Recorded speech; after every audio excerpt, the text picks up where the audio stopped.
On this page, we're entering information about the decedent. The decedent is the person who passed away and whose estate is being administered through this petition to set aside. You'll start by entering the decedent's full legal name. This should be the name exactly as it appears on the death certificate and, as much as possible, on other official records. Avoid nicknames or shortened versions of the name unless that is how the decedent was legally identified.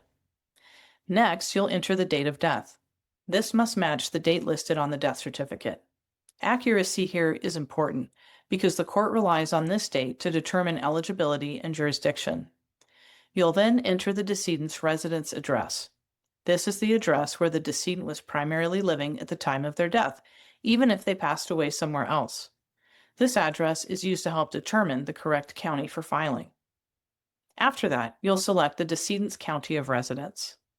The next question asks whether the decedent passed away in the same county where they resided. If the answer is yes, you can select same as above, and no additional address information will be required. If the answer is no, you'll be asked to enter the address where the decedent actually passed away, along with the county where the death occurred. This might apply if the decedent passed away in a hospital, care facility, or while outside their county of residence. As with the other sections of this form, take your time and double-check spellings, dates, and addresses before moving forward.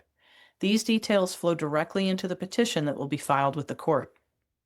Once the information is complete, click Next to continue. If you'd like a Nevada attorney to review your documents or your situation, you can schedule a consultation for $250. Using this form and watching this video does not create an attorney-client relationship. This content is educational only.